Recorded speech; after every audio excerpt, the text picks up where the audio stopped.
The sun rose over Complexo do Alemão on May the 6th, like a warning no one heeded. The favela sprawled across the hillside in organized chaos, brick houses stacked impossibly close, electrical wires strung between rooftops like spider webs, narrow alleys twisting through the maze where motorcycles were the only vehicles that could navigate. From the main road below, tourists saw poverty. From inside, residents saw home. And from the highest points, where young men stood with radios and rifles, they saw territory worth dying for. Marcão stood at one of those lookout points, a concrete house still under construction with rebar jutting from the roof like skeletal fingers. At 28, he'd already lived 3 lifetimes in the favela. His real name was Marcos Silva, but nobody had called him that since he was 12, when he'd first started running packages for the Comando Vermelho. Now, he was one of the lieutenants responsible for security in this sector of the complex, a role that meant he carried a .40 caliber pistol tucked in his waistband and an AR-15 leaning against the wall within arm's reach. Below him, the favela was waking up. Doña Maria was already sweeping her doorstep, the same ritual she'd performed for 40 years. Children in school uniforms hurried down the concrete steps, backpacks bouncing. A bread truck honked its horn, announcing fresh pão de queijo. The smell of coffee and frying eggs drifted from open windows. This was the contradiction of the favela, normal life existing alongside a parallel economy built on cocaine and marijuana, where teenagers carried assault rifles and territorial borders were drawn in blood. Marcão's radio crackled. "Tudo tranquilo aí?" "Tranquilo," he responded, scanning the horizon. Everything quiet. But it wasn't.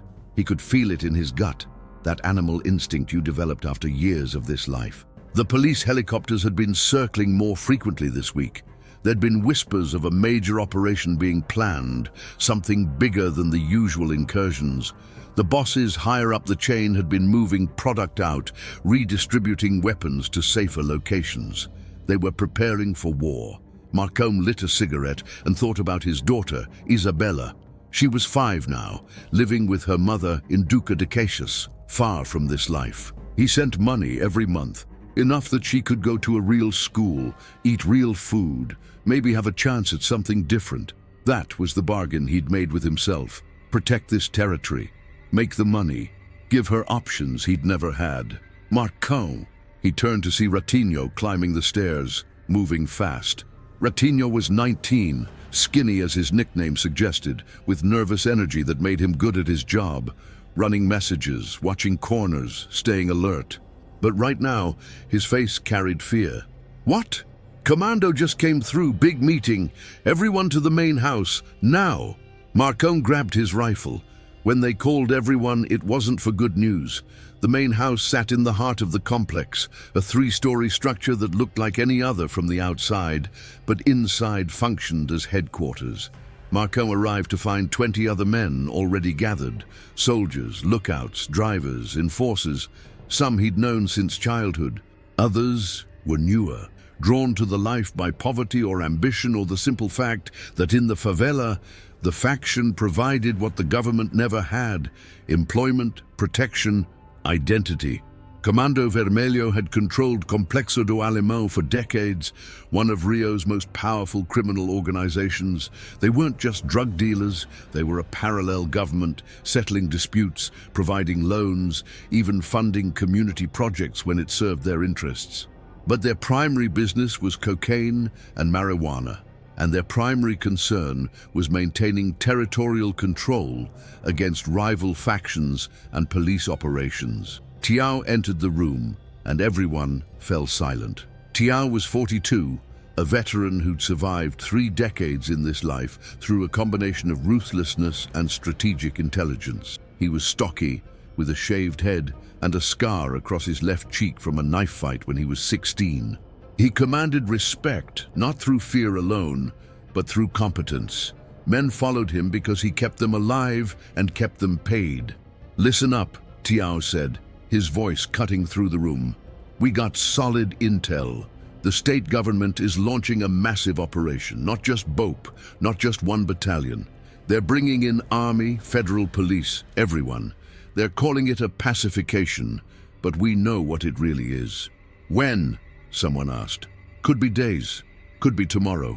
Our sources say they're positioning units around the complex right now. Marcone felt his stomach tighten. A full-scale invasion. They'd faced police operations before, shootouts that lasted hours, tactical incursions where Bope came in hard and fast. But this sounded different, bigger, more coordinated. What's the plan? Marcone asked. Tian looked around the room. We fight. This is our territory. We have families here, businesses, investments. If we abandon it, we lose everything. The weapons, the product, the respect. Other factions will see weakness and move in. We can't let that happen. What about the residents? The question came from Beto, one of the older soldiers. He had a wife and 3 kids living 2 streets over.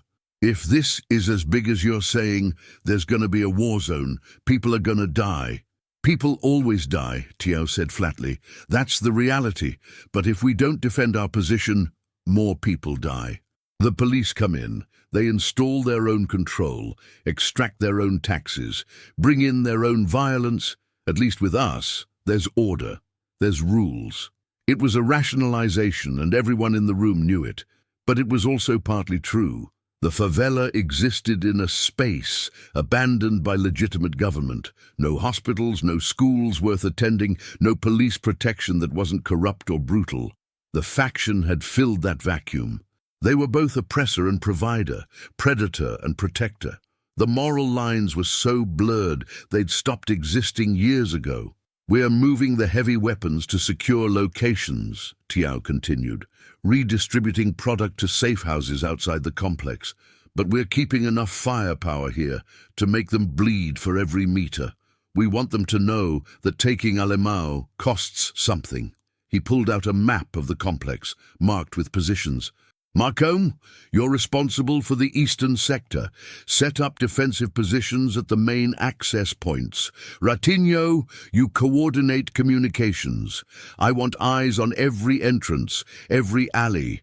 If they come, I want to know before they're halfway up the hill. The meeting continued for another hour. Logistics and contingencies, ammunition counts and escape routes. By the end, Marcone's head was spinning with details. But underneath it all was a simple, terrible truth. They were preparing for a battle they might not survive. As the group dispersed, Tiao pulled Marcone aside. You got family outside the complex? My daughter. She's safe. Good, because when this starts, it's going to be ugly. Make sure anyone you care about is far away. Marcone nodded. He thought about Isabella again, her gap-toothed smile, the way she called him Pai, even though he barely saw her.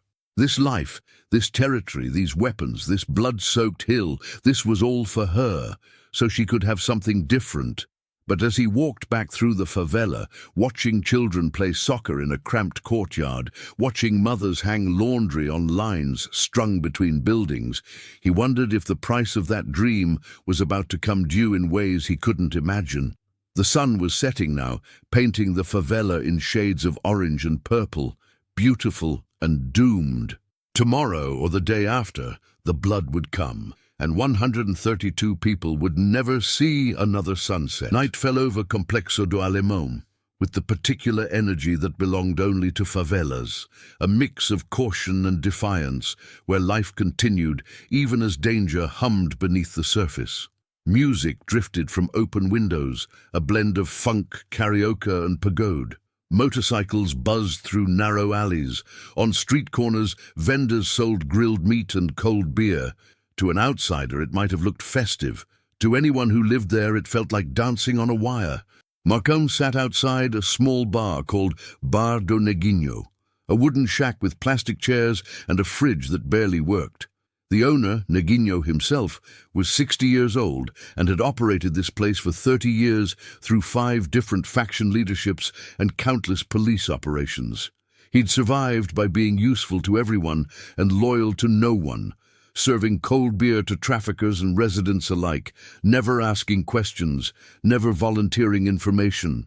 "You look tense, brother," Neguinho said, setting down another bottle of Skol. "Just thinking. Thinking gets you killed in this life." Marcone smiled without humor. So does not thinking. Ratinho appeared from the shadows, always moving, always nervous. Tião wants checkpoints doubled tonight, and we need to move the AR cache from Sector 3 to the backup location. Already? Already. Marcone drained his beer and stood. The normalcy of 5 minutes ago evaporated. Back to work. Back to war preparation. They walked through the favela's arteries, paths so narrow that two people had to turn sideways to pass each other. The concrete walls were painted in bright colors, yellows and blues and pinks, an attempt to bring beauty to poverty. Graffiti marked territorial boundaries in coded symbols only locals understood.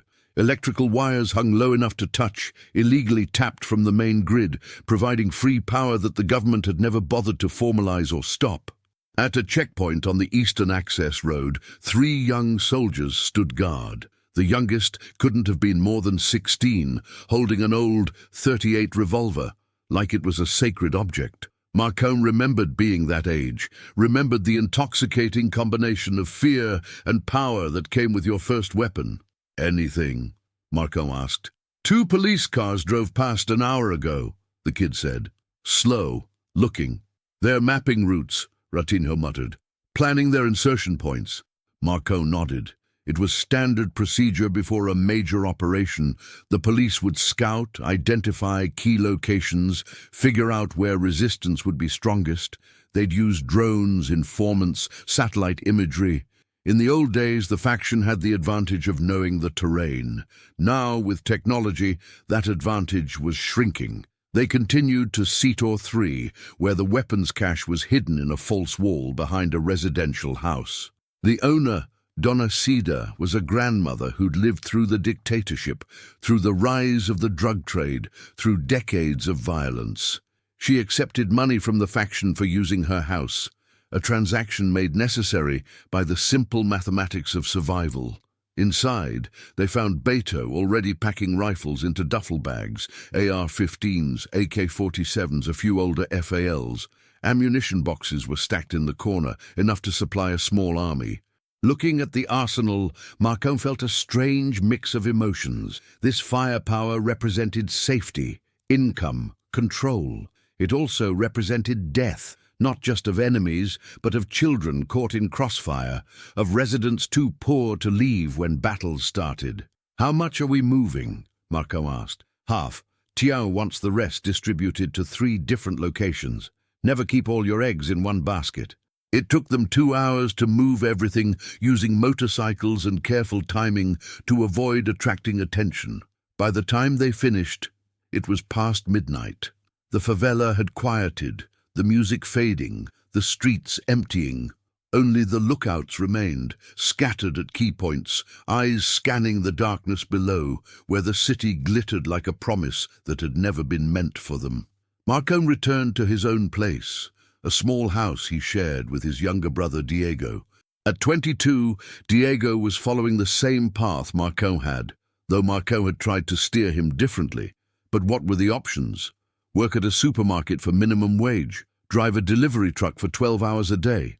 The faction paid better, offered more respect, provided more security than any legitimate job ever would. Diego was still awake, cleaning a pistol at the kitchen table. You should sleep, Marcone said. Can't. Too wired. You scared? Diego looked up, and for a moment, Marcone saw past the bravado to the kid underneath. Yeah, you? Yeah. They sat in silence. 2 brothers on the wrong side of a war that had started before they were born and would continue after they died. The cycle was relentless. Boys became soldiers, became corpses, became statistics, and the next generation picked up the guns and started again. You ever think about getting out? Diego asked. Every day. Then why don't you? Marcone thought about how to answer. Because I have a daughter to support. Because I don't know how to do anything else. Because this is my home, twisted as that sounds. Because I'm in too deep, and the faction doesn't let people retire. All of those were true. None of them were the whole truth. Because, he finally said, this is what we got. Diego nodded, accepting the non-answer. He went back to cleaning his gun. Marcone lay down but didn't sleep. Outside, the night sounds of the favela continued. Dogs barking, a distant argument, the buzz of a motorcycle.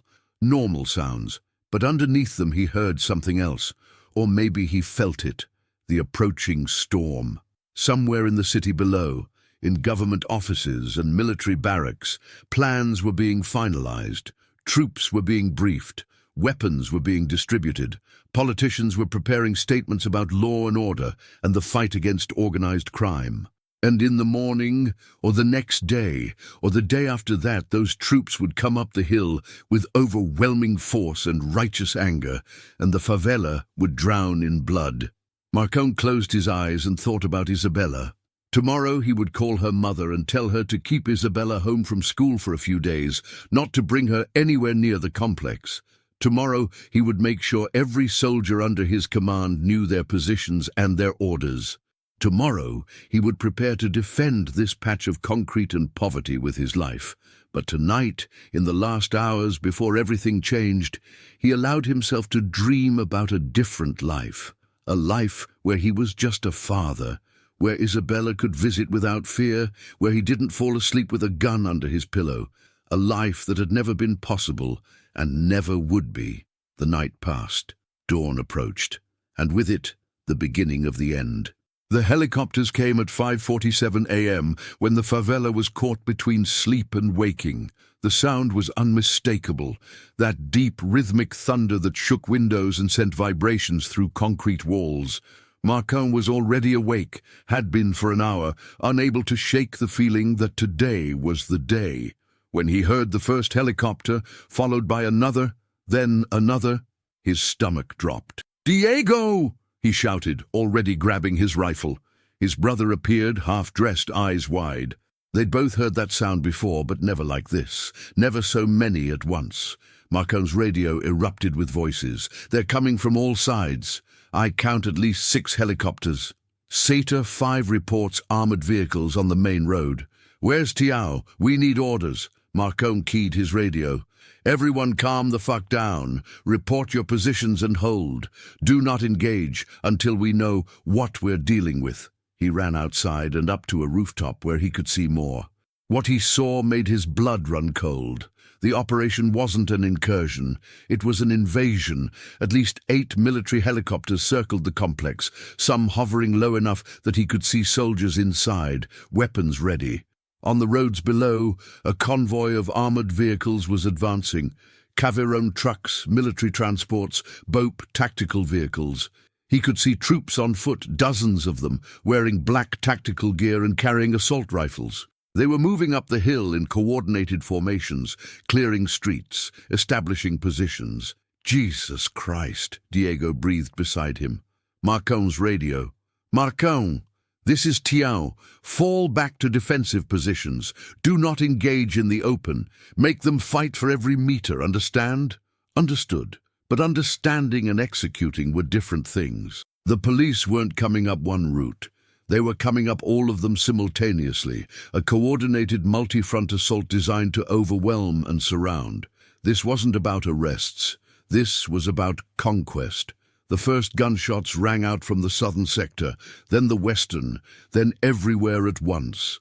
The battle for Complexo do Alemão had begun. Residents woke to a war zone. Helena Costa was making coffee when the helicopters roared overhead, so low the dishes rattled in her cupboards. She had 2 children, Lucas, 8, and Amanda, 11, and her first instinct was maternal panic. She ran to their room, found them already awake, terrified. "Mom, what's happening?" Amanda asked. "Stay inside. Get under the bed. Now."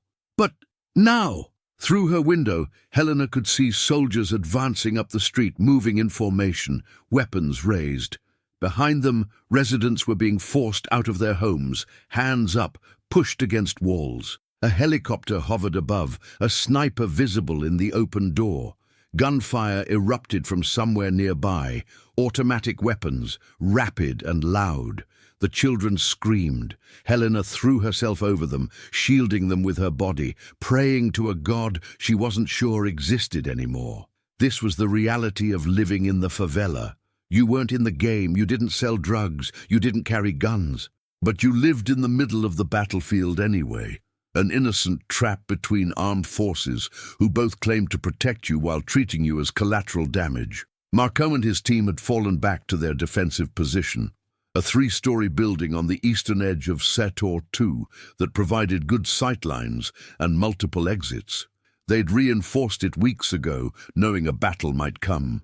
Now they were putting sandbags in windows, distributing ammunition, preparing for what every soldier knows is the worst kind of fighting, urban warfare against a superior force. "How many do we have here?" Marcon asked. 15, Ratinho said, plus lookouts on surrounding buildings. Ammunition, enough for maybe 2 hours of sustained fighting. After that, he shrugged. Marcon looked at the men around him. Some were hardened veterans, faces scarred from previous battles. Others were teenagers barely old enough to shave, drawn into this life by poverty and the seductive promise of easy money. All of them looked scared. Even the veterans. Fear was healthy. It kept you alive. "Listen," Marcon said. "The goal isn't to win. We can't win this. The goal is to make them pay for every meter, make them think twice about the next operation. We defend this position until it's untenable, then we fall back to the next one. We slow them down. We make them respect us. Understand?" Nods around the room. They understood. This was about dignity as much as survival. The police reached their street within 30 minutes. Marcon watched from the second-floor window as tactical teams moved from house to house, breaching doors, sweeping rooms. They were professional, methodical. BOPE, Bataillon de Operações Policiais Especiais, Rio's elite police unit, trained in urban warfare and famous for their brutality. Behind them came regular military police, then army units.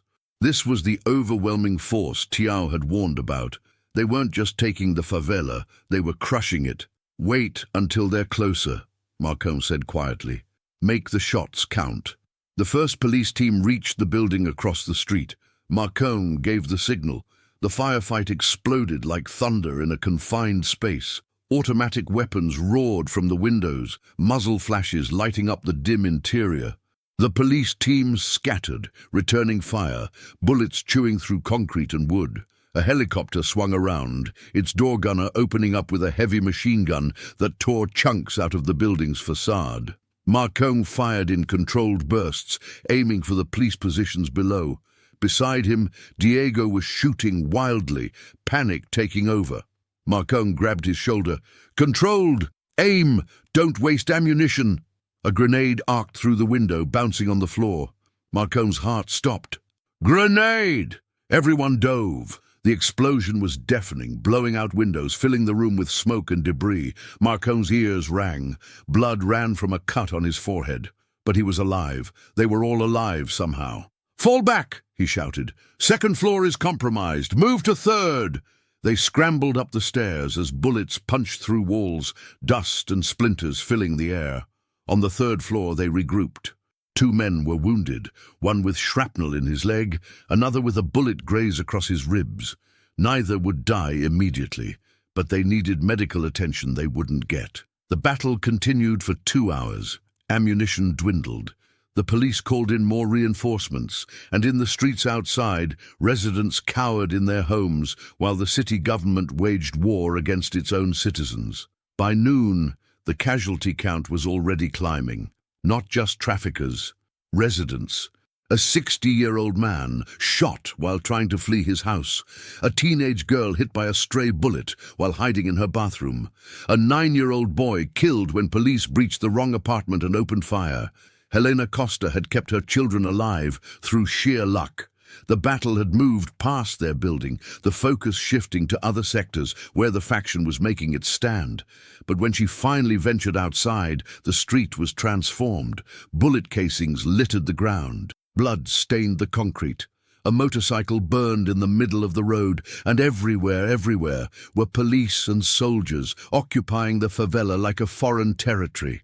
She grabbed her children and ran, joining the stream of residents fleeing down the hill, away from the violence. Behind them the sound of gunfire continued, relentless and terrible. Marcon's position finally fell at 2:15 p.m. They'd held for almost 9 hours, but ammunition was exhausted. 3 men were dead, and the police had brought up an armored vehicle that simply rolled through their defensive positions. Marcon gave the order to scatter, to escape and evade, to survive. He ran through alleys he'd known since childhood, Diego beside him, ducking behind walls as bullets cracked past. They reached a safe house in Sector 4, joining other survivors. The room was crowded with wounded, defeated men. The smell of blood and sweat was overwhelming. Tio was there, coordinating what remained of the defense. His face was grim. "We've lost the eastern sectors," he said. "Western sectors are holding, but barely. They're overwhelming us. This isn't a police operation. This is an occupation." "What's the plan?" Marco asked. "Survive, regroup. We can't win today, but we make them remember what it cost." Outside, the battle raged on, and the bodies continued to pile up. Traffickers, police, residents. The favela was drowning in blood, just as the title promised. And there were still 130 more people who would die before this was over. By nightfall on the first day, 23 people were dead. 12 traffickers, 4 police officers, 7 residents. That was the official count, transmitted through police radios and reported to the state government's crisis center downtown. But the real number was already higher. Bodies lay in alleys where no one dared retrieve them. Wounded men bled out in hiding places, afraid that going to a hospital meant arrest or execution. The fog of war descended over Complexo do Alemão, and truth became the first casualty alongside the dead. Marcon spent the night in the safe house, exhausted but unable to sleep. His body ached from hours of combat, from throwing himself behind cover, from the adrenaline crash that left him shaking. Diego lay beside him, staring at the ceiling. Neither spoke. What was there to say? Around them, wounded men groaned.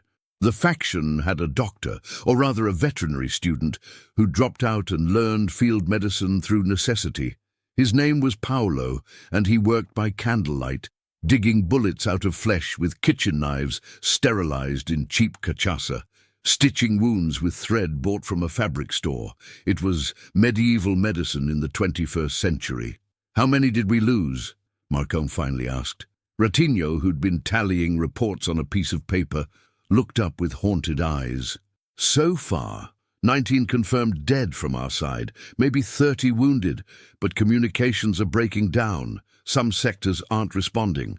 19 dead. Marcon had known most of them. João, who'd taught him how to field strip an AK-47. Pezão, whose laugh could be heard across the favela. Serginho, only 17, who joined the faction 3 months ago because his mother needed money for cancer treatment." "What about residents?" Diego asked. "At least 7 that we know of, probably more." The guilt settled over Marcon like a physical weight. Those residents, people who had no connection to the drug trade, who just happened to live in a war zone, they were dead because of decisions made in rooms like this, by men like him. The faction claimed to protect the community, but when war came, the community always paid the highest price. Tião entered the safe house and everyone straightened. He looked like he'd aged 10 years in one day, face drawn, clothes torn and bloodstained, moving with the heavy step of a man carrying impossible burdens. "Status?" he asked. "Eastern sectors are completely lost," Marcon reported. "Police have established permanent positions. Western sectors are contested. We still have fighters there, but they're running low on ammunition. Southern access is blocked by military. Northern route is the only real exit left." Tio nodded slowly. "And the weapons caches? 2 were overrun, contents seized. 3 others we managed to evacuate before police arrived. Product? Most of it was moved before the operation started. What's left?" Marcon shrugged. "Some hidden, some lost, some destroyed." Tiao was silent for a long moment, processing the catastrophic losses. Territory, weapons, product, money, people. Everything the faction had built over decades was being dismantled in less than 24 hours. "They're not stopping," Tiao finally said. "This isn't a raid. They're staying. Permanent occupation. The government's calling it pacification, installing UPPs, pacifying police units, which means they're not leaving." The room absorbed this information with growing dread. A temporary operation you could outlast. You could hide, wait it out, reclaim territory after they left. But permanent occupation changed everything. It meant the war wasn't over. It was just beginning. "So what do we do?" Beto asked. "We make them regret it," Tiao said. "If they want this territory, we make it too expensive to hold. We bleed them. We make every day here cost blood and money until the politicians decide it's not worth it." It was a strategy born of desperation. Guerrilla warfare against an occupying force, and it meant more death, more suffering for years to come. Morning of the second day brought false calm. The intense firefights of the first day had subsided into tense standoffs. Police had consolidated control over major access routes and strategic buildings, turning them into fortified positions. But they couldn't be everywhere at once, and the faction still controlled the deep interior of the complex. The narrow alleys and interconnected rooftops where only locals knew the paths. Helena Costa ventured out to find food. The small market nearest her house was closed, windows shattered from stray bullets. The next one was half a mile away, requiring her to cross through police-controlled areas. She left Lucas and Amanda with a neighbor and started walking. The favela was unrecognizable. Armored vehicles blocked intersections. Soldiers in tactical gear stood at checkpoints, stopping and searching anyone who passed. Bullet holes pocked every wall, and everywhere hung the smell. Gunpowder, smoke, blood, fear. The smell of a place dying. At the first checkpoint, a young police officer stopped her. He couldn't have been older than 22, with scared eyes that didn't match his aggressive stance. "Where are you going?" "To buy food for my children." "ID." She handed over her documents with shaking hands. He studied them with exaggerated suspicion, as if a middle-aged mother might be a dangerous criminal. "You live here?" "Yes. You know we're cleaning this place out, right? All the traffickers. You should have left when you had the chance." She wanted to scream at him. "Where would I go? I have no money, no family outside the favela, nowhere else to exist in this city that has always treated us as less than human." But she stayed silent, because speaking could get you killed. He handed back her ID with a dismissive wave. She continued, passing through 2 more checkpoints, each one a humiliation, before reaching the market. Inside, the shelves were half empty. Other residents were panic-buying what little remained. Rice, beans, powdered milk. Prices had doubled overnight. The owner, Senor Carlos, looked devastated. "They're destroying us," he muttered. "The police, the traffickers, doesn't matter who wins. We're the ones who lose." Helena bought what she could afford and began the journey back. On a side street, she saw something that would haunt her forever. A body, covered with a torn plastic tarp, left in the gutter. Blood had pooled around it, dried dark in the sun. No one had claimed it. No one had moved it. It was just there, part of the landscape now. She hurried past, stomach churning, and didn't breathe until she was home with her children, door locked, pretending that this was normal, that they were safe, that tomorrow would be better. It wouldn't be. The second night brought escalation. A police patrol in Sector 7 was ambushed, 2 officers killed. In retaliation, BOPE raided a residential building suspected of harboring traffickers. They went in with flashbangs and automatic weapons, dragging out every military-age male, forcing them to lie face down in the street while helicopters circled overhead, spotlights turning night into day. Marcone watched through binoculars from a distance. He recognized some of those faces, not all traffickers, some just residents, young men whose only crime was being born in the wrong place. They'd be arrested, processed, maybe released, maybe not. In the chaos of war, distinctions blurred. Everyone became a suspect. "We need to hit back," Diego said. "Show them we're not finished." "With what?" Marco asked bitterly. Half our ammunition is gone. A third of our fighters are dead or wounded. They have helicopters, armored vehicles, unlimited reinforcements.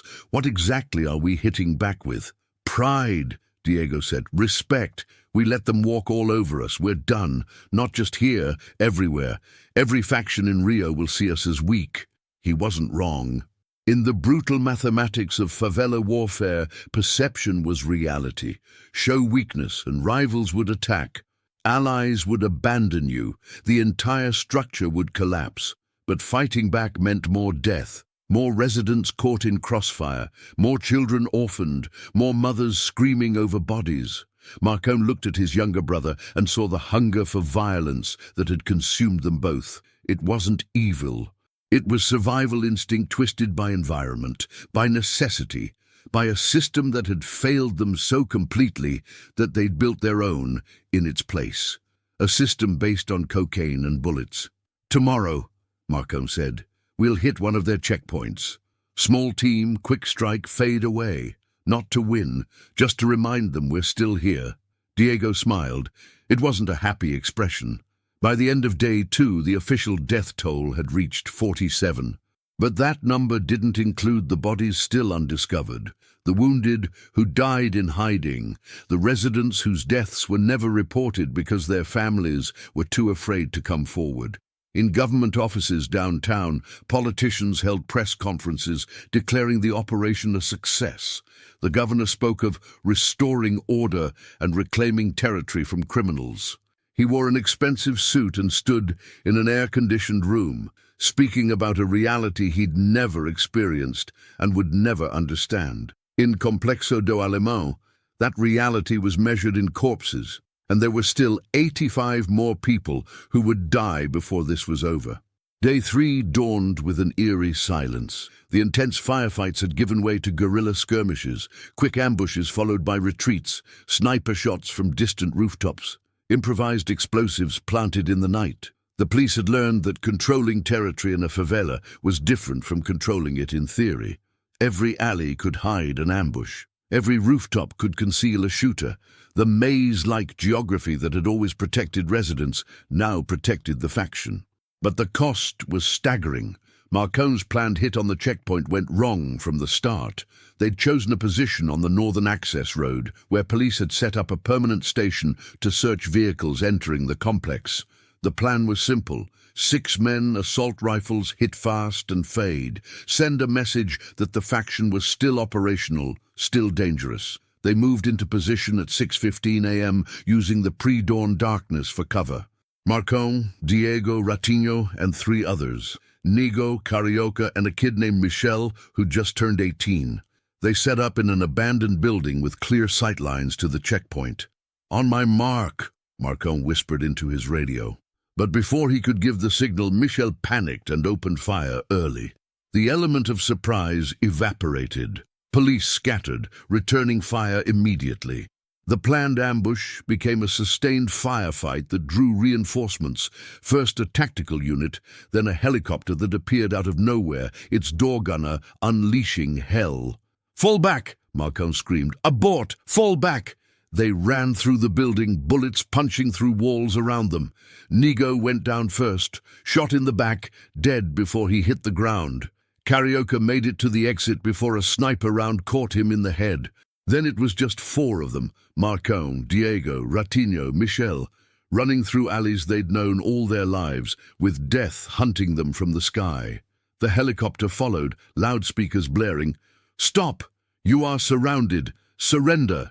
They split up, the only strategy left. Marcone grabbed Diego and Ratinho, going left. Michel went right alone, and they never saw him again. They made it back to a safe house in Sector 5, gasping, traumatized. 3 men dead for nothing.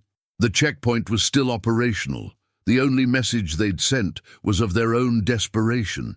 Tiao was waiting, his expression thunderous. "What the fuck happened?" Michel panicked, Marcone said. "Started shooting early. After that, it was chaos." "Michel is dead. They caught him 2 blocks away and shot him execution style. There's video on social media, police standing over his body, taking pictures like he was a trophy deer." The room fell silent. Execution style. Not an arrest. Not due process, just murder. This is what we're dealing with, Tiao continued. They're not taking prisoners. This isn't law enforcement, it's extermination. So we escalate, Diego said. We hit them harder. With what? Tiao exploded. We've lost half our fighting force. Most of our weapons are gone. The territory is gone. What exactly are we escalating with? Then what do we do? Diego shouted back. Just surrender? Let them kill us all? We survive, Tiao roared. We fall back, regroup, wait for them to overextend. This occupation, it's expensive. It requires manpower, money, political will. Eventually, they'll pull back. Then we reclaim what's ours. And in the meantime, we hide like rats? Yes. Tiao grabbed Diego by the shirt. We hide like rats, because live rats survive and dead heroes just rot in the ground. You understand? Diego wrenched free but said nothing. The defeat in the room was palpable. For residents like Helena, Day 3 was when despair set in. The violence showed no signs of stopping. Food was running out. Water was intermittent. The municipal supply had been damaged in the fighting. Schools were closed indefinitely. Hospitals were overwhelmed with casualties, turning away anyone without life-threatening injuries. She'd kept Lucas and Amanda inside for 3 days now, but they were restless, frightened, asking questions she couldn't answer. When can we go to school? Amanda asked. Soon, baby. Is Daddy going to come get us? Helena's ex-husband lived in Niterói across the bay and had cut off contact years ago. He wanted nothing to do with the favela or the children he'd left behind. No, baby. It's just us. I'm scared, Lucas said. I know. Me too. That night, explosions rocked the complex. The faction had planted improvised bombs along police routes, killing 2 officers and wounding 5. In response, BOPE conducted nighttime raids, breaching 12 homes, arresting 40 people, beating anyone who resisted or even looked defiant. Helena heard the screaming from her building, a man begging, his wife crying, children wailing. Then gunshots. Then silence. She held her children close and prayed to a God she no longer believed in. By day 4, the official death toll reached 89, but the unofficial count, the one whispered in the streets, tallied by community activists and human rights groups, was already past 110. Marcon had stopped counting. Numbers didn't mean anything anymore. Each death was a name, a face, a story. João, Pezão, Serginho, Nego, Carioca, Michel. And those were just the ones he'd known personally. How many others had died? How many residents caught in crossfire? How many executed in the dark? The faction was collapsing. Tiao was still giving orders, but there was no coordinated defense anymore. Just scattered groups of survivors, hiding, fighting when cornered, dying slowly. Diego had stopped talking. He cleaned his gun obsessively, stared at walls, flinched at every distant sound. Combat trauma, they'd call it in a war zone. Here, it was just Tuesday. We need to get out, Marcon said. Use the northern route while it's still open. Get to Marais, regroup there. And leave everyone else? Diego asked. Everyone else is already dead or arrested. We stay, we join them. Tiao said. Tiao is living in the past, Marcon snapped. The war is over, we lost. Staying here is suicide. But even as he said it, Marcon knew they wouldn't leave. Couldn't leave. This was home, twisted and blood-soaked as it had become. These people, residents and traffickers alike, were family, in the only sense that mattered. You didn't abandon family, even when abandoning them was the smart choice. So they stayed. And the body count continued to rise. On day 5, a mother named Silvia Rodriguez went to the police demanding to know where her son was. He'd been arrested 3 days earlier, dragged from their home by BOPE. She had his name, his ID number, his photograph. She went to the police station, to the military headquarters, to the government crisis center. No one had records. No one knew anything. Her son had vanished into the system, one of dozens of young men who'd simply disappeared. Later, his body would be found in a mass grave on the edge of the complex, shot in the back of the head, hands still bound with zip ties. He was 16 years old. He'd never been involved with the faction. His crime was being young, male and black in a favela during a police operation. His name was Tiago. He wanted to be a mechanic. Now he was body number 118. Day 6 began with rumors of a ceasefire. Government officials were negotiating with faction leaders, or so the whispers said. There might be a pause, a chance for residents to evacuate, for the wounded to be treated, for the dead to be properly buried. Hope spread through the favela like a fragile, desperate thing. It lasted until noon, when the helicopters returned. The final assault wasn't tactical. It was punitive. BOP, military, federal police, all coordinating a push into the remaining contested sectors. They came with armored vehicles that crushed makeshift barricades.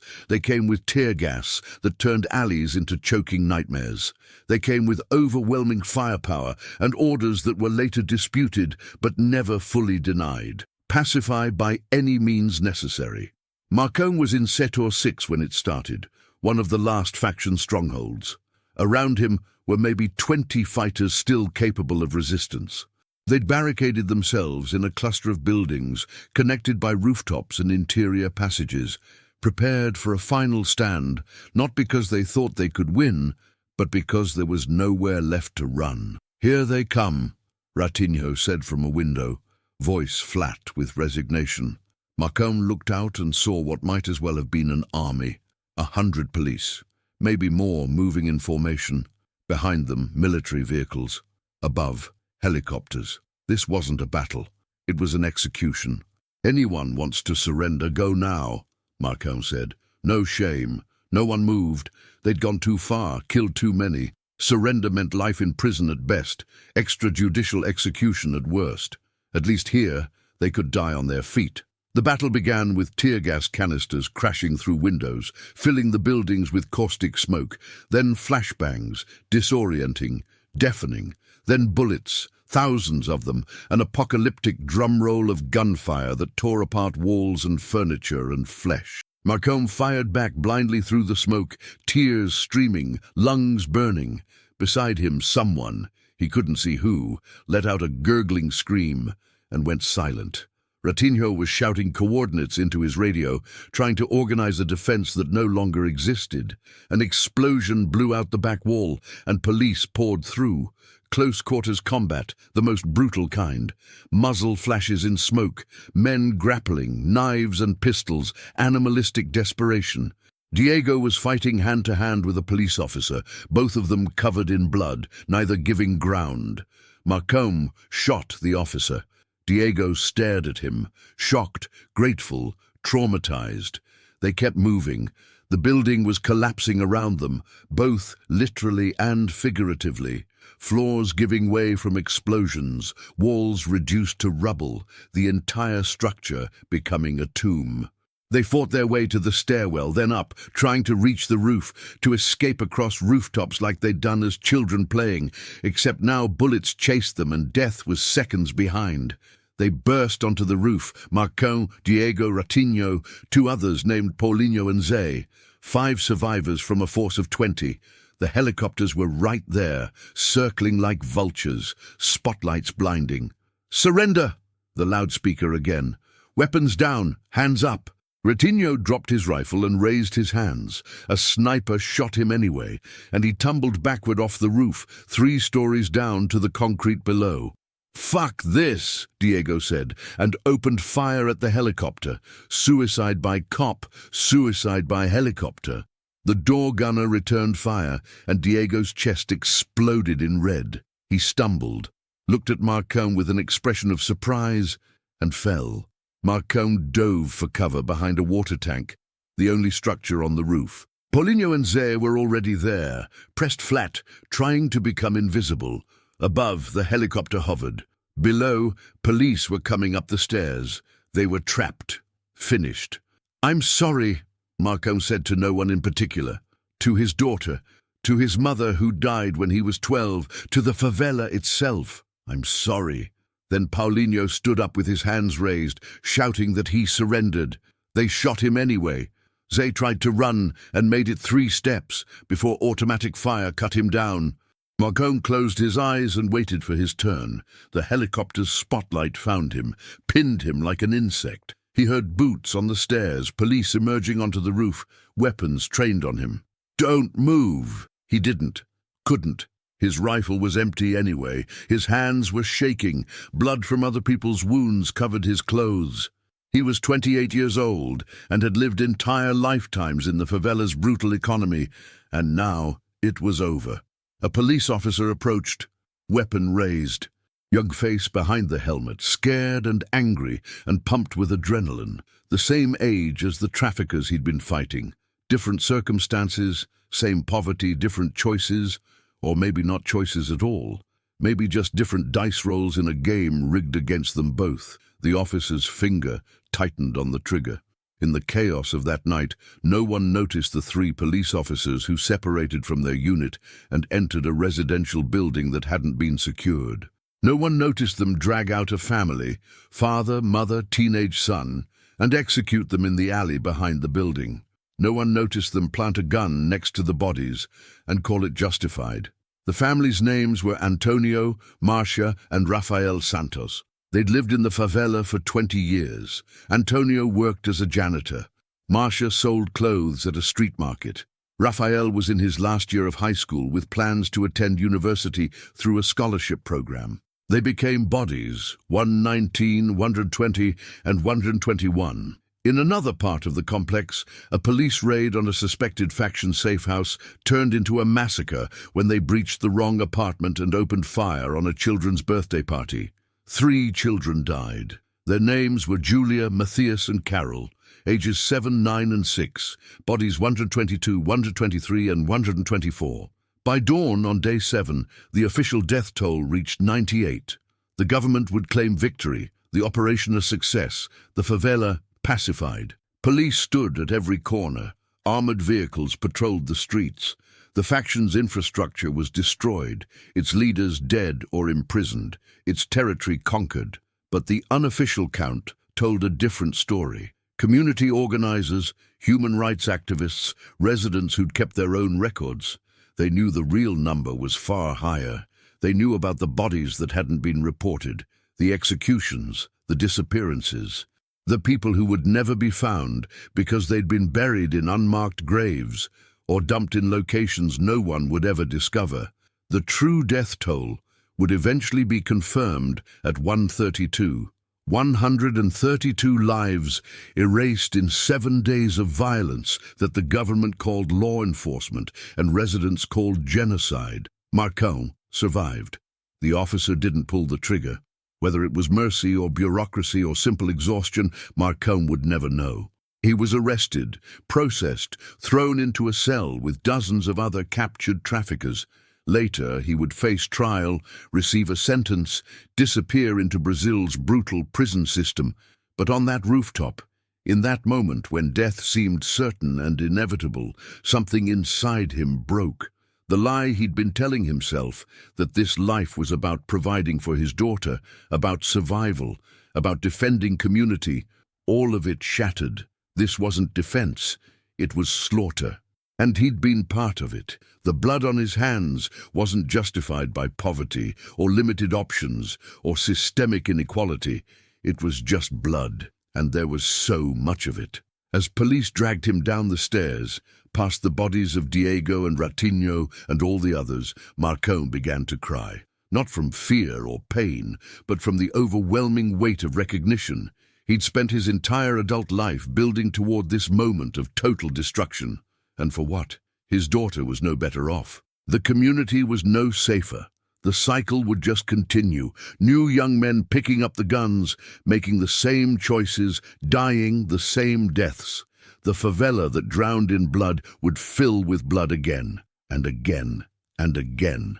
Because the system that created this violence, poverty, abandonment, criminalization, corruption, that system remained intact. The operation had changed nothing except the body count. 132 corpses buried beneath a massacre that would be forgotten within a week, replaced by the next tragedy in a country where tragedies had become routine. The complex fell silent in the way graveyards are silent, not peaceful but empty, haunted by the ghosts of everything that had been destroyed. Police established permanent positions at every major intersection.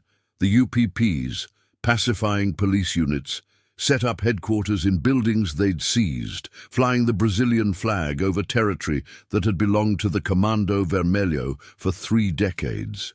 They called it liberation. Residents called it occupation. Helena Costa emerged from her apartment on day 8, the first time in a week. Lucas and Amanda clung to her, terrified of the world outside their door. The favela they'd known was gone. In its place was something unrecognizable. Bullet-scarred walls, burned-out buildings, military checkpoints, and an atmosphere of traumatized submission.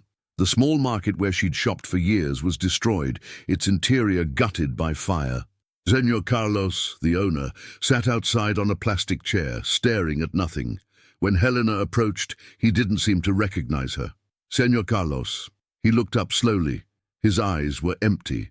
"They took my son," he said. "He worked here with me. 21 years old. He had nothing to do with the traffickers. Nothing. But they took him anyway.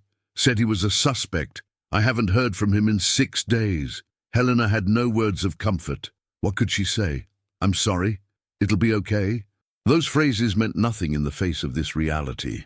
She moved on, searching for food, for information, for some sense that life would continue.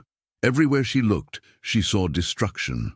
Homes damaged or destroyed, businesses looted or burned. And the checkpoints, always the checkpoints, where young men were stopped and searched and humiliated, forced to their knees in the street while police checked IDs and criminal records. At one checkpoint, she watched them arrest a teenage boy. He was crying, insisting he'd done nothing wrong, that he was just trying to get to his grandmother's house. They threw him against a wall, zip-tied his hands, and loaded him into an armored vehicle. His mother ran after them, screaming, pleading. They ignored her. This was pacification. This was order. This was what victory looked like. In a hospital across the city, Paula Mendes sat beside her husband's bed and tried not to cry. Carlos Mendes had been a police officer for 12 years, a decent man who joined to make a difference, who still believed, or had believed, that law enforcement could be a force for good. He'd been shot on day 3 of the operation, a bullet through his abdomen that had miraculously missed his vital organs. He would survive physically, but watching him now, staring at the ceiling with an expression of profound trauma, Paula wondered what would survive internally. "Talk to me," she said softly. "I killed a kid," Carlos said. His voice was hollow. "Maybe 17. We were clearing a building. He came around a corner with a rifle. I shot him, center mass. He went down. And when we got close, he was just a kid, skinny, scared. The rifle was falling apart, barely functional. He probably didn't even know how to use it properly. You did your job. My job," Carlos laughed bitterly. "My job is killing children in a favela, while politicians take credit for restoring order. You know what the commander told us before the operation? He said, 'This is war. Treat it like war. No mercy.' You were following orders. I've seen the videos online, the ones showing police executing suspects, standing over bodies, celebrating. You think those men were following orders, or you think the orders created men like that?" Paula had no answer. She'd seen the videos too. Everyone had. They'd gone viral on social media before the government could suppress them. Police officers posing with dead bodies like trophy hunters, laughing, making jokes, treating human life as if it had no value. The operation had been declared a success. The governor had given a speech praising the police for their bravery and dedication. The media had run headlines about peace returning to the favelas. And under all of it, hidden beneath the propaganda, were 132 bodies and the traumatized survivors trying to make sense of what had happened. "I can't go back," Carlos said. "Even if they clear me for duty, I can't go back to that." Paula squeezed his hand and said nothing. Because what was there to say? The machine that had created this violence, the corruption, the inequality, the war on drugs that had militarized policing and turned neighborhoods into battlegrounds. That machine was still running. It would create more operations, more massacres, more trauma, and men like Carlos would be asked to pull the trigger or watch their colleagues pull it, and either way, they'd be complicit. This was the aftermath, not just bodies, but souls. The mass graves were discovered on day 10. Human rights activists, journalists, and community organizers had been compiling lists of the disappeared, people arrested or last seen during the operation who hadn't appeared in any official records. The numbers didn't match. Police claimed 78 confirmed deaths. The community counted over 100 missing. Where were the bodies? An anonymous tip led investigators to a construction site on the edge of Complexo do Alemão. The site had been abandoned for years. A concrete foundation surrounded by overgrown vegetation. Police had used it as a staging area during the operation. They found the first body 3 feet down, then another, then another. By the time forensic teams finished excavating, they'd recovered 34 corpses. Some showed signs of combat wounds, injuries consistent with the firefights that had occurred during the operation, but others were different. Execution-style shots to the back of the head, hands bound, bodies showing evidence of torture. The government claimed these were traffickers, killed in combat, buried temporarily until proper identification could be made. But the forensic evidence told a different story. These weren't combat deaths. These were murders. Among the bodies was 16-year-old Tiago, the boy who'd wanted to be a mechanic. Among them was Michel, the panicked young trafficker who'd been caught and executed. Among them were 3 residents who'd been in the wrong place at the wrong time, arrested and never seen again. The mass grave became a focal point for outrage. Protests erupted across Rio, then across Brazil. 132 mortos trended on social media. International human rights organizations demanded investigations. The United Nations issued a statement condemning the operation as a possible crime against humanity. The government responded with denials, justifications, and eventually silence. The investigation would drag on for years, producing reports that blamed isolated incidents and rogue officers, while protecting the commanders who'd ordered the operation and the politicians who'd authorized it. Justice would be promised and never delivered. This was Brazil, after all. This was how things worked. Marcão sat in his cell and learned about the mass grave from another prisoner, who'd heard about it from a guard, who'd seen it on the news. The number, 132, hit him like a physical blow. He'd known the operation was bad, had seen the bodies piling up, but hearing the confirmed total made it real in a way that combat never had. 132 people dead. How many had he killed? He didn't know. In the chaos of battle, you fired at targets, at shadows, at threats. You didn't count. But he'd definitely killed people, police officers just doing their jobs, maybe residents caught in crossfire. The fog of war erased moral clarity, turned everything into us versus them, survival versus death. Now, sitting in a concrete cell, he had nothing but time to think about what he'd done, to think about Diego, dead on a rooftop at 22, to think about his daughter, who would grow up with a father in prison, ashamed to speak his name, to think about all the young men he'd recruited into the faction, feeding them the same lies he'd told himself about protection and survival and community. The cycle was relentless. Boys became soldiers, became corpses, became statistics, and the next generation would pick up the guns, drawn by the same poverty and lack of options, making the same choices, dying the same deaths. Marcão's lawyer told him he was looking at 15 to 20 years, maybe less with good behavior. He'd be almost 50 when he got out. His daughter would be an adult. The favela would have changed, evolved, but the fundamental structure would be the same. The drug trade would continue, the violence would continue, the cycle would continue, unless something broke it. And Marcão couldn't imagine what that something might be. On day 14, Helena finally made contact with her ex-husband. She'd been trying to reach him for a week, desperate, needing help. He'd ignored her calls. When he finally answered, his first words were, "What do you want?" "I need money," she said, "for food. The kids, I pay child support. The money's gone. Everything costs twice as much now. The market was destroyed. I can barely—" "That's not my problem. You chose to stay in that place. You knew what it was." She wanted to scream at him. Where was I supposed to go? You left us with nothing. But she swallowed her pride and begged, "Please, the children, they're hungry, they're scared.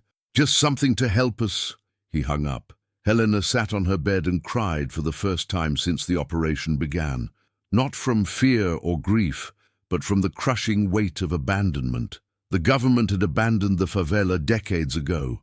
The police had treated them as enemy territory. The traffickers had used them as human shields. And now, even her children's father wouldn't help.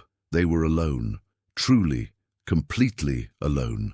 And somewhere in her apartment, Lucas and Amanda pretended not to hear their mother sobbing. 3 weeks after the operation ended, a community meeting was held in the Catholic Church that had somehow survived the violence intact. Father Miguel, who'd served Complexo do Alemão for 30 years, had called together residents, activists, and journalists to discuss what came next.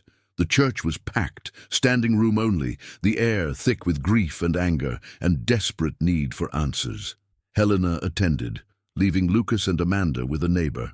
She sat in the back, listening as person after person stood to share their stories. A mother whose son had disappeared, a father whose daughter had been shot in their home, a grandmother who'd lost 3 grandchildren. Each testimony was a wound reopened, pain made public in the hope that exposure might bring healing or justice or at least acknowledgement. "My name is Silvia Rodriguez," a woman said from the front, her voice shaking. "My son Tiago was 16 years old. He was arrested on the 3rd day of the operation. I went to every police station, every government office. They said they had no record of him. I filed reports. I called every day. Nothing. Then they found his body in that grave. Shot in the head, hands tied.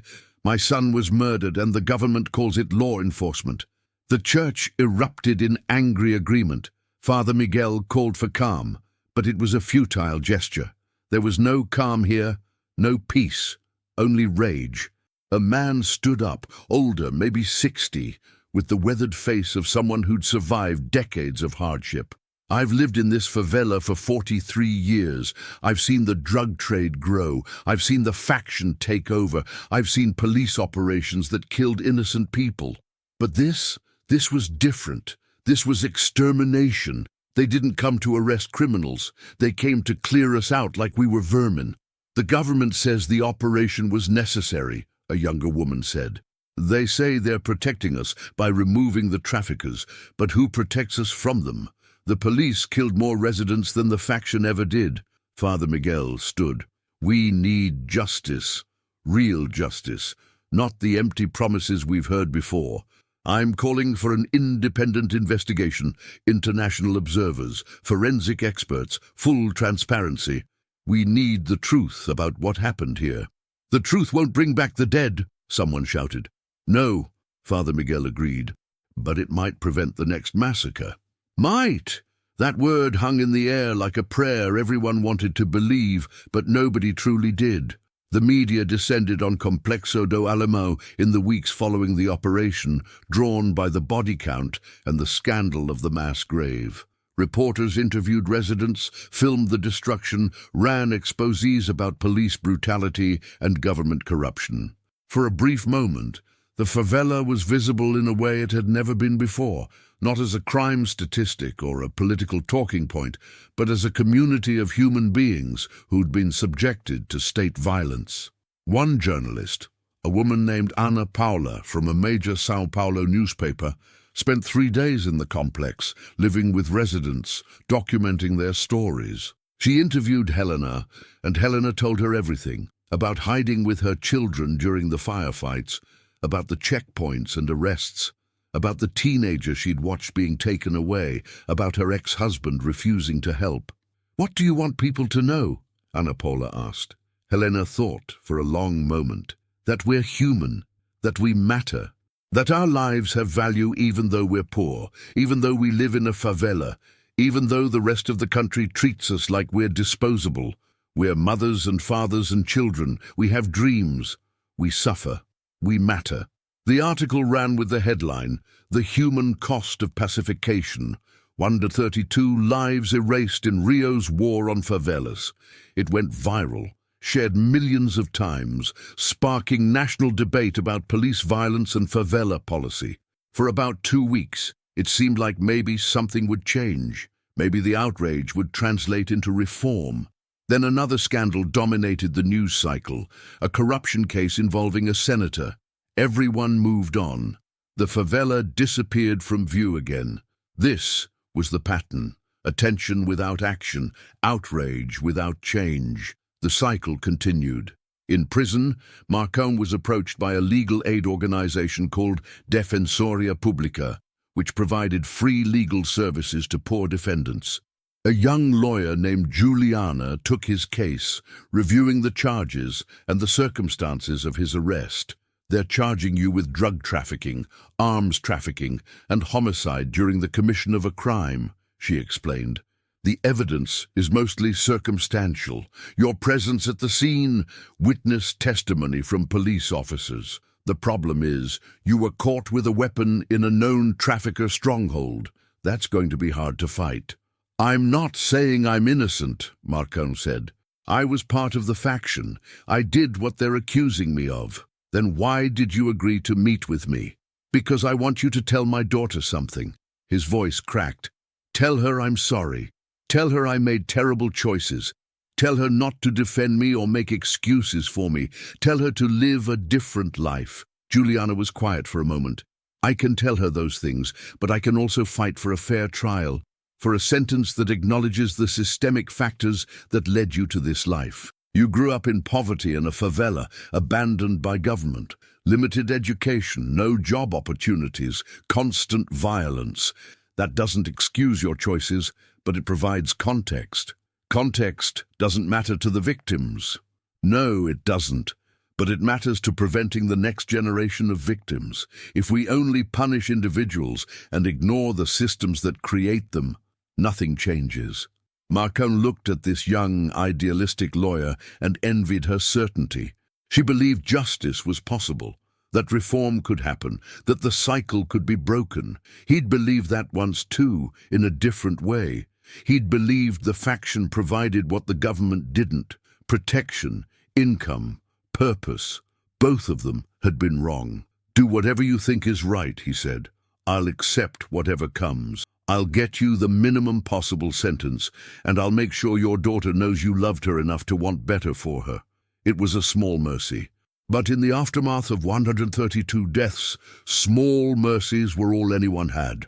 The UPP police who'd occupied the favela began to leave after 6 weeks. The permanent occupation had proven too expensive, too manpower intensive, too politically costly. They left behind a skeleton crew and empty promises about continued security. Within months, a new faction moved in, not Comando Vermelho, which had been decimated, but a rival group called Tercero Comando Puro. They filled the power vacuum smoothly, efficiently, inevitably. The drug trade continued, the violence continued, the cycle continued. Residents like Helena watched with bitter resignation. Nothing had changed. The operation had killed 132 people, destroyed countless lives, traumatized an entire community. And for what? The same drugs were being sold on the same corners. The same young men were carrying guns. The same poverty drove the same desperate choices. The favela that drowned in blood had dried and filled again, and it would drown again, and again, and again. Because the roots of the violence, inequality, corruption, abandonment, criminalization, those roots went untouched. The government treated symptoms with bullets while ignoring the disease. Father Miguel held a memorial service on the 2-month anniversary of the operation. He read all 132 names aloud, one by one, giving each person a moment of recognition, of acknowledgement that they had existed and mattered.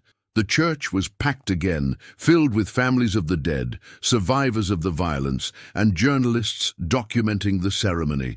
When he finished reading the names, Father Miguel spoke.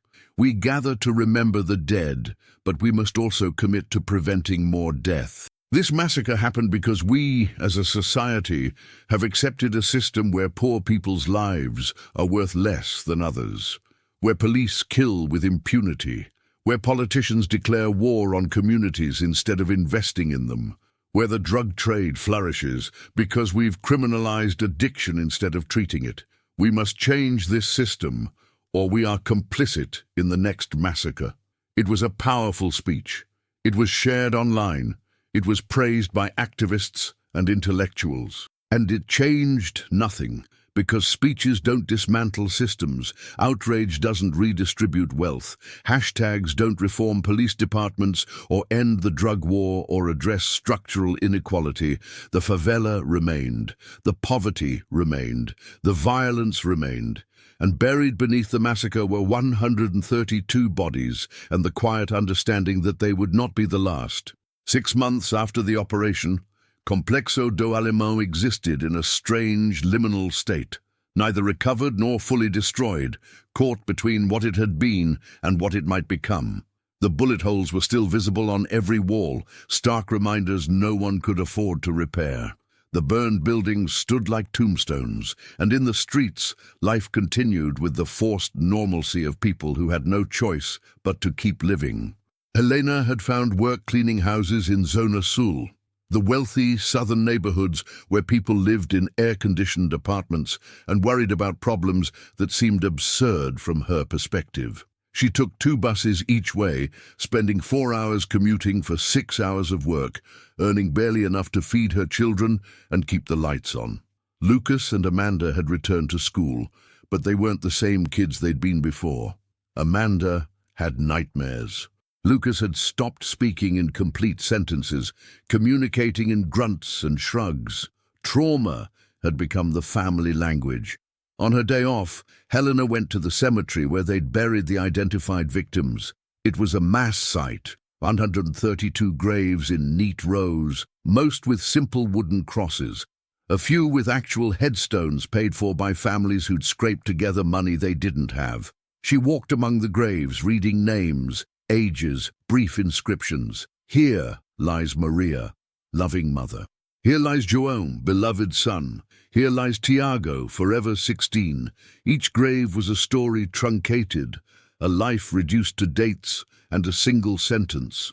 She stopped at a grave without a name, just a number. Victim, number 87, unidentified. Someone who died in the massacre and whose body had been so damaged, or whose family had been so afraid to come forward that they'd never been claimed. A person who'd existed, who'd had thoughts and dreams and fears, now buried anonymously in a city that had never acknowledged their life and certainly wouldn't mourn their death. Helena placed a flower on the grave, a single yellow rose she'd bought from a vendor outside the cemetery. It was a small gesture, maybe meaningless, but it felt important. Someone should remember. Someone should care. "Who was it?" a voice asked. She turned to find an older man, maybe 70, standing a few graves away. He was dressed in worn but clean clothes, holding a rosary.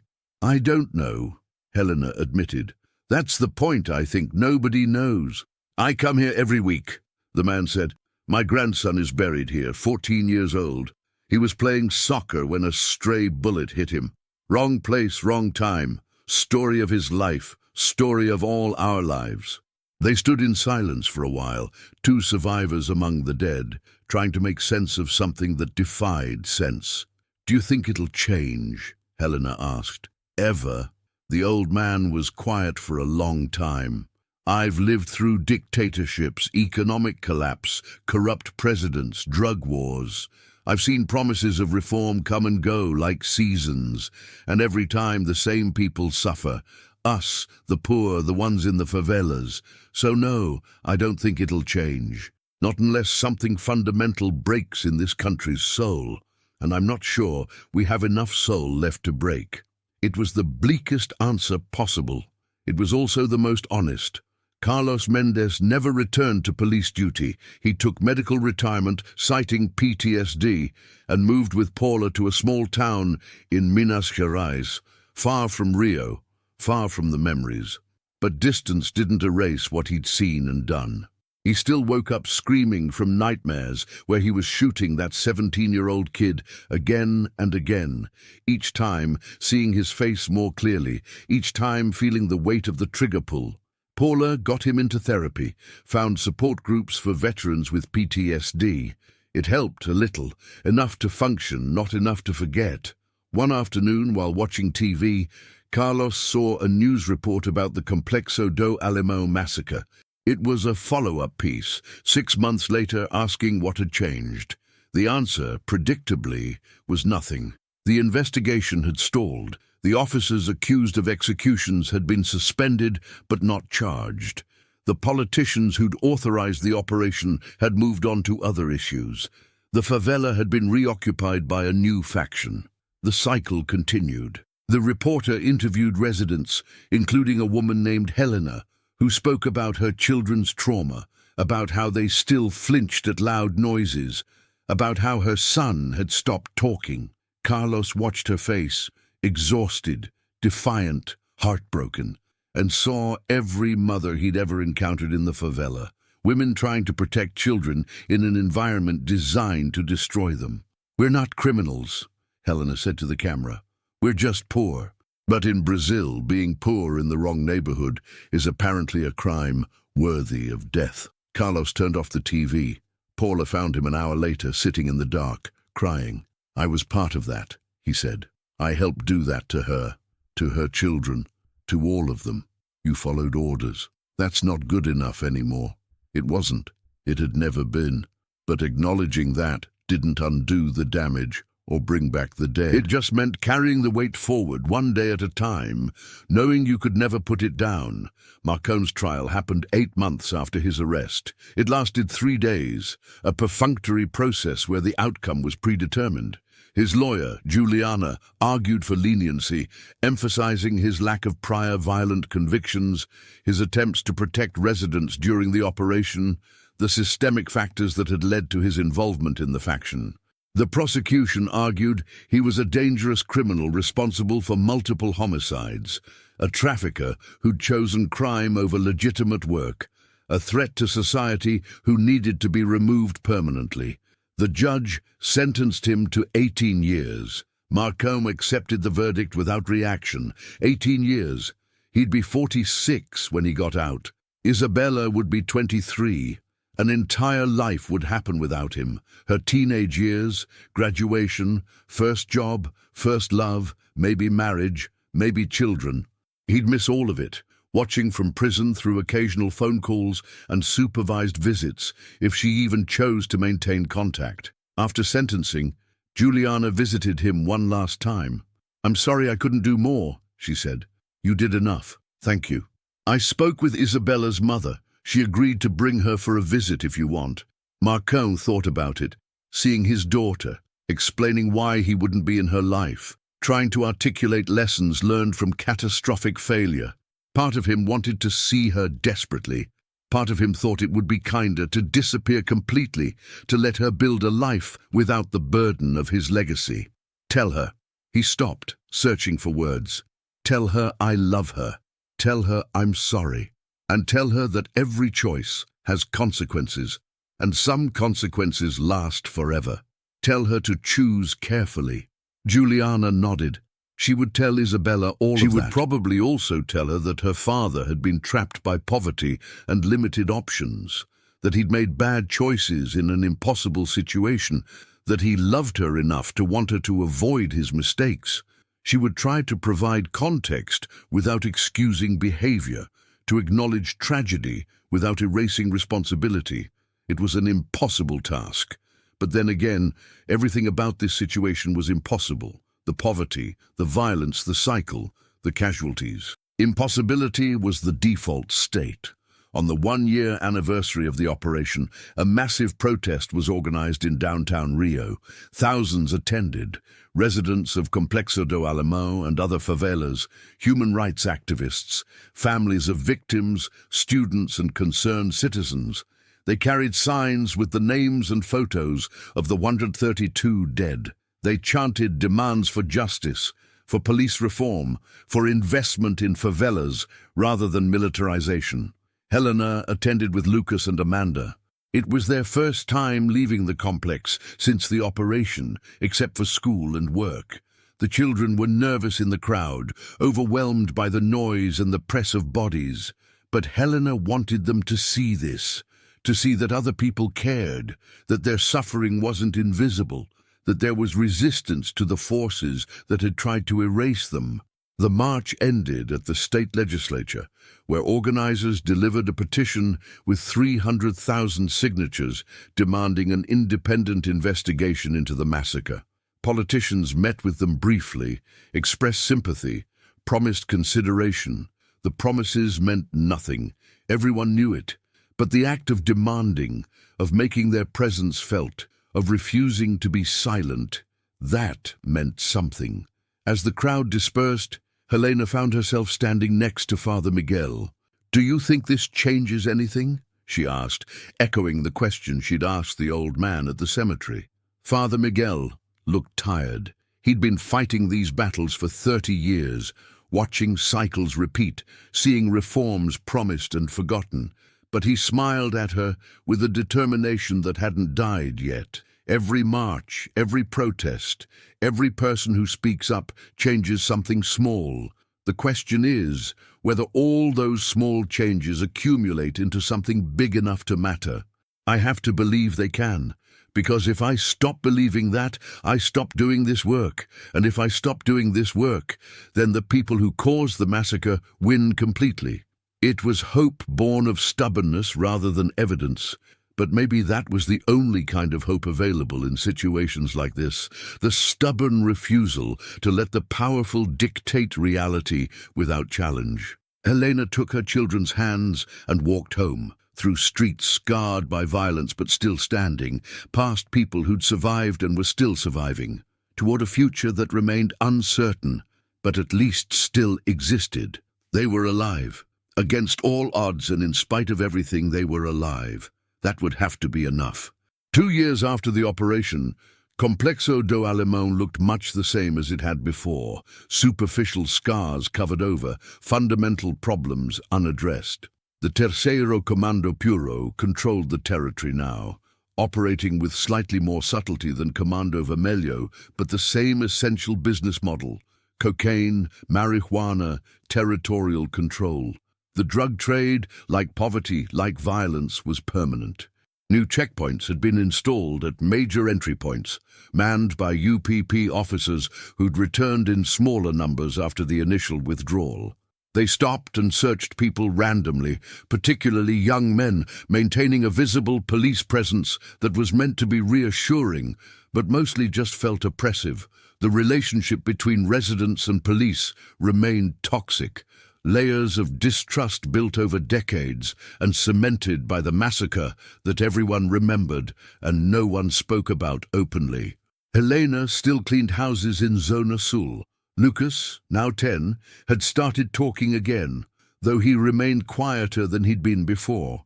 Amanda, 13, had developed an interest in journalism after seeing the reporters who'd covered the massacre. She wanted to tell stories, to make people see what was hidden. Helena encouraged her, even while fearing where that path might lead. Journalists investigating police violence in Brazil had a way of ending up dead. On this particular Tuesday, Helena was walking home from the bus stop when she heard sounds that made her stomach clench. Sirens, shouting, the distant crack of gunfire. Not again, she thought. Please, not again.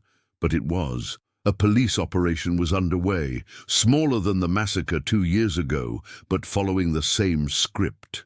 Helicopters overhead, armored vehicles, BOP in tactical gear moving through the streets, and the inevitable response from the faction: gunfire, barricades, resistance. Helena ran, not thinking, just moving on instinct toward her building where Lucas and Amanda were home alone. The streets were chaos, residents fleeing, police advancing, bullets flying. She made it 2 blocks before a police officer grabbed her. "Where are you going?" "Home.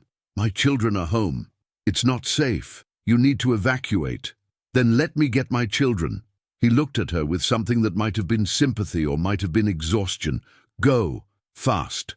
Straight there and back. Don't stop." She ran, heart pounding, lungs burning, fear drowning every other thought. The building came into view. She burst through the door, up the stairs. Lucas, Amanda, found them huddled in the bathroom just like 2 years ago, just like she'd taught them, just like they'd never had to learn, but had learned anyway because this was the price of being poor in Brazil. "We're leaving," she said, grabbing them. "Now." They fled down the stairs and into the street. Behind them, gunfire intensified. A helicopter roared overhead. They joined the stream of residents evacuating, a river of terrified humanity flowing down the hill, away from the violence that had come again, because it always came again. They made it to a church 3 blocks away, where volunteers were setting up an emergency shelter. Dozens of families were already there, the same traumatized expressions, the same stunned disbelief that this was happening again. Helena found a corner and held her children close, whispering reassurances she didn't believe. The operation lasted 6 hours. When it was over, 8 people were dead. 5 faction members, 2 residents, 1 police officer. The cycle continuing, the body count growing, history repeating not as farce but as unending tragedy. In prison, Marco heard about the new operation from other inmates. 8 dead. Not as bad as the massacre, but bad enough. He wondered if anyone he'd known was among the casualties, then realized it didn't matter. The faces changed, but the story stayed the same. He'd been inside for 2 years, 16 more to go. Isabella had visited once, a painful meeting where she'd cried and asked why, and he'd had no answers that satisfied either of them. Her mother had sent occasional updates. She was doing well in school, had friends, seemed happy despite everything. Marcone clung to those updates like life preservers, evidence that at least one good thing had come from his existence. He'd found religion in prison, or something like it. Not true faith, maybe, but a framework for understanding suffering, for seeking redemption, for believing change was possible even if unlikely. He attended Bible study, worked in the prison library, avoided gang affiliations. He was trying to be different, to break the pattern, to become someone whose daughter didn't have to be ashamed. It probably wouldn't work. Prison rarely rehabilitated anyone in Brazil. The system was designed to warehouse bodies, not transform people. But he had 16 years to try, and what else was there to do but try? The government investigation into the original massacre concluded in its 3rd year with a report that blamed operational deficiencies and individual officer misconduct while clearing senior commanders and political leadership of wrongdoing. 7 officers were charged with crimes ranging from excessive force to execution. Of those 7, 3 were convicted and received sentences of 4 to 8 years. The others were acquitted or had charges dropped. None of the senior commanders faced consequences. None of the politicians who'd authorized the operation were held accountable. The system had investigated itself and found itself mostly innocent. Human rights organizations issued reports condemning the whitewash. International observers criticized the lack of genuine accountability. Families of victims filed civil suits that would drag through courts for decades. And in Complexo do Alemão, residents learned once again that their lives were worth less than others, that violence against them would be tolerated, that justice was something that happened to other people in other neighborhoods. Father Miguel held another memorial service on the 3rd anniversary, reading all 132 names again, plus the 8 new casualties from the recent operation. He'd added a phrase to his annual sermon: "We remember, so we do not become numb. We remember so their deaths matter. We remember so we continue fighting for change, however impossible that change seems." The church was less crowded than previous years. Grief had given way to exhaustion. Outrage had faded into resignation. Life had continued because it had to, and remembering was painful, and people had to focus on surviving rather than memorializing. This was how massacres were forgotten, not through active suppression, but through the simple erosion of time and attention. The world moved on. The news cycle churned. The dead remained dead and the living had to keep living. Helena's daughter Amanda wrote an essay for school about the massacre. She was 15 now, sharp and angry in the way teenagers can be when they see injustice clearly. The essay was titled 132 Reasons Why I Don't Trust the Government, and it detailed her experience of the operation, the trauma it caused, the lack of accountability afterward. Her teacher gave her an A and encouraged her to submit it to a national youth writing competition. It won 3rd place and was published in a magazine. A minor celebrity, Amanda was interviewed by a local news station. She spoke clearly, without hesitation. They say the operation was necessary to fight crime, but they killed more innocent people than criminals. They say we're safer now, but I still hear gunfire every week. They say they're protecting us, but who protects us from them? The interview went viral. Amanda received both praise and death threats. Helena was terrified and proud in equal measure. This was the daughter she'd raised, brave enough to speak truth even when speaking was dangerous. But she was also just a girl, 15 years old, living in a favela in a country that consumed its children. Helena had survived the massacre. Her children had survived the massacre. But survival wasn't the same as safety, and the cycle would continue, and someday her children would have children, and those children would grow up in the same conditions, facing the same violence, unless something fundamental changed. And nothing was changing. The drugs still flowed. The factions still fought. The police still killed. The government still ignored. The poverty remained. The inequality remained. The system remained. Helena held her daughter that night and whispered, "I'm proud of you, but promise me you'll be careful. Promise me you won't take risks that get you killed." Amanda promised, but they both knew promises meant little in a place where even existing was a risk. On a rooftop in Complexo do Alemão, 5 years after the massacre, a 14-year-old boy named Gabriel stood lookout for the Terceiro Comando Puro. He held a radio in one hand and a pistol in the other, scanning the streets below for police or rivals. He was paid $500 a week, more money than his mother made working double shifts as a cleaning lady. Gabriel didn't think much about the massacre. It had happened when he was 9, a distant memory of fear and chaos. What he thought about was survival, respect, proving himself capable so he could move up in the faction hierarchy. He thought about buying new shoes, helping his family, maybe eventually getting his own territory to control. He didn't think about the fact that he was following the same path as thousands before him, that the cycle had claimed him like it claimed everyone, that he would likely end up dead or imprisoned before he turned 25, or maybe he thought about it and decided it was worth the risk. Or maybe he didn't have a choice at all, born into circumstances that made this path the only one visible. On the street below, children played soccer. In a window, an old woman hung laundry. A motorcycle delivery driver buzzed past. Normal life, continuing despite everything. The favela was resilient, had always been resilient. Its people survived against impossible odds, built communities in the ruins, found joy in the cracks. But resilience wasn't the same as justice. Survival wasn't the same as thriving, and the fact that people could endure this system didn't make the system acceptable. Somewhere in the city, politicians were making decisions about favela policy without consulting favela residents. Police commanders were planning operations without considering the human cost. Judges were sentencing young men to decades in prison without addressing why they'd become criminals in the first place. The machine that had produced the massacre was still running, still grinding through lives, still producing the same outcomes. And buried beneath it all, literally and figuratively, were the 132 people who died 2 years ago, 5 years ago, already fading from collective memory, becoming statistics rather than people, numbers rather than names.